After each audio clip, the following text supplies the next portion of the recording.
অবশেষে বিয়ে সম্পন্ন হয়েই গেল।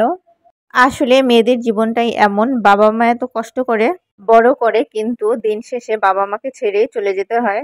হ্যালো এভরিওয়ান, আসসালামু আলাইকুম। কেমন আছেন সবাই? আজকে যেহেতু আমার একটা কিউচি বোনের বিয়ে ছিল, আমরা বিয়ের প্রোগ্রামে যাওয়ার জন্য বাসা থেকে বের হয়ে পড়লাম। বিয়েতে আমি, আমার ছোট ভাই, আমার বোন এবং আমার মা আমরা যাচ্ছি। বিয়ের প্রোগ্রাম যেহেতু রাতে ছিল, তাই সন্ধ্যার পরে আমরা রেডি হয়ে বাসা থেকে বের হয়ে পড়েছি। বিয়ের প্রোগ্রামের জন্য যে সেন্টার বুক করা হয়েছিল সেটা আমাদের বাসা থেকে একটু দূরেই ছিল, তাই আমরা একটু তাড়াতাড়ি বের হয়ে পড়েছি।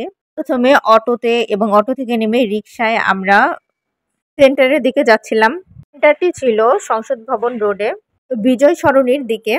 কিছুক্ষণ রিকশা জার্নি করার পর অবশেষে সেন্টারের সামনে চলেই আসলাম। সেন্টারের সামনে এসে উপরে চলে যাচ্ছি।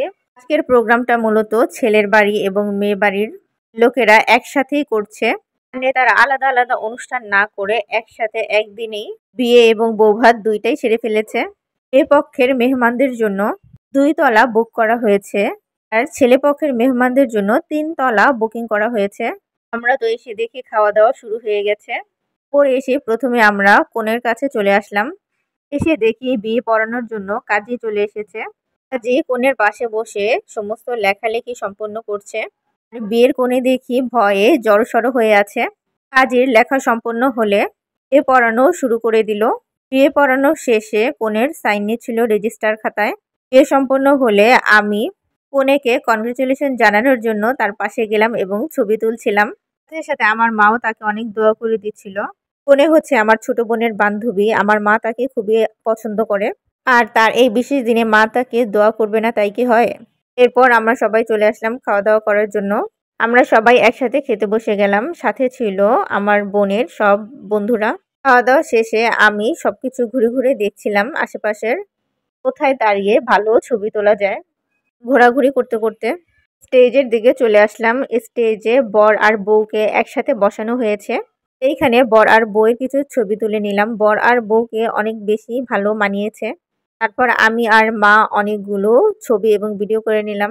তারপর দেখি বরের থালা রেডি হয়ে গেছে। বর খেতে আসবে, এর মধ্যেই তার জুতা গেছে চুরি হয়ে।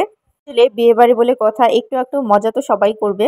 তারপর অনেকগুলো টাকার বিনিময়ে বর জুতাগুলো ফেরত পেয়েছে। জুতা ফেরত পেয়ে তারা সবাই খেতে বসে গেছে, বর এবং তার পরিবারের সবাই। বর বউ খাওয়া দাওয়া করছে, আর আমরা এদিকে স্টেজে ছবি তুলে নিচ্ছিলাম। সেন্টারটা আমার কাছে খুব ভালো লেগেছে, কারণ এইখানে ডেকোরেশনগুলো অনেক সুন্দর ছিল এবং ছবি তোলার অনেক সুন্দর স্পেস ছিল।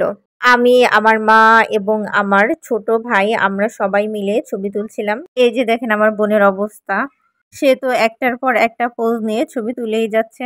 আমি মিররের সামনে দাঁড়িয়ে মিরর পিক তুলে নিচ্ছিলাম। অবশেষে বাড়ি ফেরার পালা। যেহেতু অনেক রাত হয়ে গেছে, তাই আমরা বেশি দেরি না করে বাড়ির উদ্দেশ্যে রওনা দিলাম। আজকের মতো এই পর্যন্তই। নেক্সট ডে নতুন কোনো ভিডিও নিয়ে আপনাদের সামনে হাজির হব।